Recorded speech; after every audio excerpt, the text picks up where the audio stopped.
Irmãos, graça e paz, muito bom dia. Vamos a mais uma palavra de graça. Qual o testemunho que temos dado de Deus? O que temos falado? Perdão. Vamos ler o versículo 27 do capítulo 14 para entender isso. E quando chegaram e reuniram a igreja, relataram quão grandes coisas Deus fizera por eles e como abrira aos gentios a porta da fé. Quão grandes coisas Deus fizera por eles. Antes que esse relato pudesse ser dito na boca de Paulo, a igreja de Antioquia, se a gente percorrer o capítulo 14, desde o início, vamos ver que entre as maravilhas que Deus operou, muita tribulação Paulo e Barnabé sofreram. Desde o início, quando eles entraram na igreja de Icônio, e ali pregou para os incrédulos ali, judeus e gentios, muitos ouviram a palavra de Deus e se converteram. E essa foi a maravilha. Mas muitos dos incrédulos, judeus e gentios, não quiseram ouvir e se juntaram contra Paulo e Barnabé no intento de matá-lo. Mas ousadamente no Espírito Santo eles pregaram por alguns dias ali até que viram que as coisas iam ficar um pouco feias e partiram para a cidade de Listra e Derbe, depois a cidade de Licaônia e para a região vizinha. E mais uma vez Deus operou neles com poder ali. Maravilhas eles fizeram, Deus fez através da vida de Paulo e Barnabé. Uma passagem maravilhosa aqui no 8. E estava sentado em Listra certo varão leso de os pés, coxo desde o ventre e da sua mãe, ao qual nunca tinha andado. E este ouviu falar de Paulo, que fixando neles os olhos e vendo que tinha fé para ser curado, disse em voz alta: levanta-te direito sobre os teus pés. E ele soltou e andou. E Paulo pulou de cidade e viu um homem coxo, que viu que tinha fé. E esse homem encontrou um homem que tinha fé para pregar a palavra do Senhor. E essas duas pessoas se encontraram e Deus operou maravilhas. E a gente vê que o que se segue adiante são que aqueles homens, a turba, o povo da cidade, vendo aquelas maravilhas, atribuíram isso a deuses, a que eles cultuavam ali, Mercúrio e Júpiter. E achavam que Paulo e Barnabé eram a encarnação desses deuses e tentaram adorá-los, ao qual com zelo enorme no coração e na alma, fingido pela sua ofensa, Paulo tira suas vestes e começa a exortá-los, dizendo: não somos homens igual a você. E aqui a gente tem uma lição. Quão precioso é esse zelo que temos pela soberania de Deus, testificando que tudo vem dele. E qualquer oferta de glória para nós mesmos deve ser rechaçada na alma, como uma ofensa pessoal e como uma ofensa contra Deus. E foi o que Paulo e Barnabé fizeram. Com tristeza na alma, com dor no coração, rasgaram suas vestes e falaram: não somos dignos de ser adorados, somos homens igual a você, mas há um que é digno de ser adorado e é pela mão dele que foi feito esses sinais. E o que se segue é que vemos que aqueles homens, aquela turba de pessoas, ao verem que eles não davam glória para o Deus deles, eles o rejeitaram e conferenciaram ali para matar Paulo. E dessa vez alcançaram essa sorte, apedrejando Paulo com tal violência que o arrastaram para fora da cidade, tendo-o como morto. Diz assim: sobrevieram, porém, os judeus de Antioquia e de Icônio, tendo convencido a multidão, apedrejaram a Paulo e o arrastaram para fora da cidade, cuidando que estava morto. Mas, rodeando os discípulos, levantou-se e entrou na cidade, e no dia seguinte saiu com Barnabé para... Eu tenho para mim que Paulo, ou se ele não morreu, ele chegou às beiras da morte, mas Deus o ressuscitou ali. O apedrejamento, a morte por apedrejamento é uma morte cruel. Pedras grandes rasgam tua carne, quebram teus ossos, rasgam tuas vestes com a força da pedrada. Paulo foi arrastado e tido como morto. mas para em seguida simplesmente se levantar, voltar à cidade e partir dela para continuar a sua missão. Grande essa lição. Grande essa lição.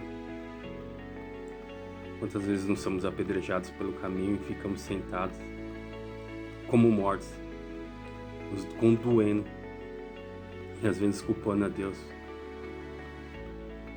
pelas dificuldades,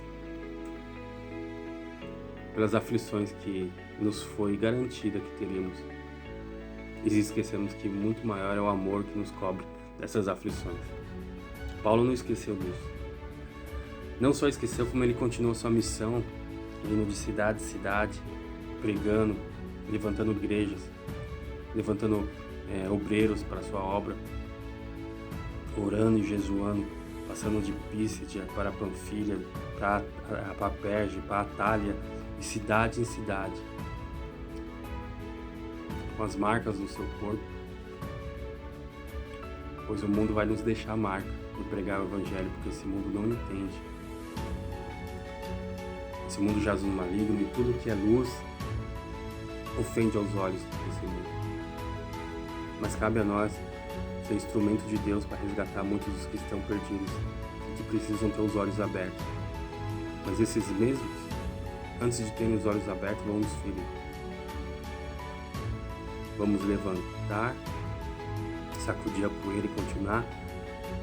Ou vamos ficar prostrados como os mortos à porta das cidades? Foi o que Paulo fez, levantou e continuou. E quando chegou à sua base, que era Antioquia, da onde ele havia saído, aqueles irmãos provavelmente perguntaram, talvez tenham visto o estágio dele, as marcas, as feridas, os cortes, as dores pelo corpo. Falou: Paulo, o que aconteceu, meu irmão? Como foi? Parece que as coisas foram difíceis lá. O que aconteceu? E ele simplesmente fala das grandes coisas que Deus fez por ele e como Deus abriu os olhos dos incrédulos. Aleluia. Qual é o nosso relato diante das pessoas sobre Deus? O que temos testemunhado de Deus? Onde está o nosso coração, ali está o nosso tesouro. E o tesouro do Paulo estava nos céus. O coração dele punjava, era latente, gritante pelas coisas dos céus. E quando as pessoas perguntaram como havia ocorrido, nenhum há sobre as dores, sobre as quedas, sobre a tentativa de morte, sobre os cuspes, sobre as ofensas, sobre os ataques, mas a única coisa que ele se lembrou no seu coração foi: quão grande e maravilhosa foi a mão de Deus na minha jornada. Aleluia. O que temos relatado sobre Deus na nossa jornada? Temos testificado as durezas, temos testificado os ataques, temos testificado para as pessoas as nossas dores, ou temos relatado quão grande coisas Deus tem feito? E as pessoas podem olhar e falar: mas como assim? Vejo que você é atacado, vejo que você passa por dificuldades, vejo que as pessoas te rejeitam, zombam, riem de você. Quando falam de Deus, é isso que você tem para dizer? Sim, quão grande coisas Deus tem feito na minha vida e na vida daqueles a qual eu anuncio o Evangelho. Não há dores, não há perseguição, não há xingamento, não tenho o que reclamar. E diante de Deus, quando eu me ajoelho, eu tenho que dizer: obrigado, Senhor, obrigado. Obrigado, porque me usa como instrumento da tua verdade. Ainda que me ajuntem pedras, não conto as pedras. Ainda que me ajuntem ofensas, não construa ofensas sobre o meu coração, mas a tua mão é sobre mim. Quão grandes coisas tem feito. É isso que eu vou relatar para as pessoas lá fora. É isso que eu vou relatar para as pessoas lá fora. E quando voltar, cada um de nós, das nossas jornadas, das nossas batalhas, as pessoas pedirem testemunho e razão da fé a qual você pronuncia, diga: quão grande coisas Deus tem feito, pois eu tenho anunciado o Evangelho pela graça dele, porque é dele o querer e o executar.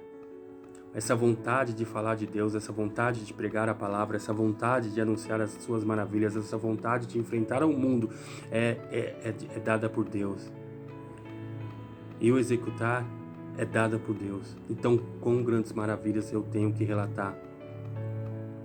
E ainda que eu passe o dia inteiro falando, não posso falar de todas as maravilhas que Deus construiu na minha vida, naqueles a quem eu anuncio o Evangelho. Ainda que eu não veja o fruto dessa semente. quão grande maravilha Deus tem trabalhado em nossas vidas e como Ele abre os olhos daqueles que são incrédulos na Sua palavra. Irmão, não testifique das suas dores, não reclame pelo caminho. Uma geração inteira ficou pelo deserto porque se lamentou, pois tinha o seu coração voltado às coisas da terra. Tinha seu coração voltado na lei da compensação, achando que por pregar o evangelho e por seguir a Deus, o mundo ia estender um tapete vermelho. E se um dia ele estender o tapete vermelho, faça como Paulo e Barnabé, rejeite e dê glória a Deus.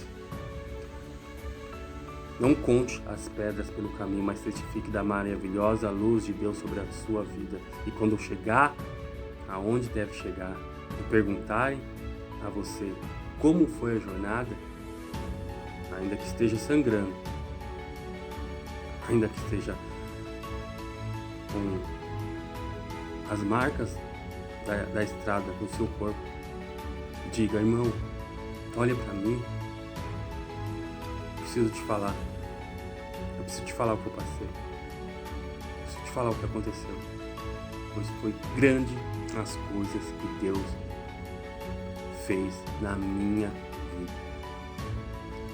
Fiquem todos em paz, com a glória de Deus. Uma boa semana.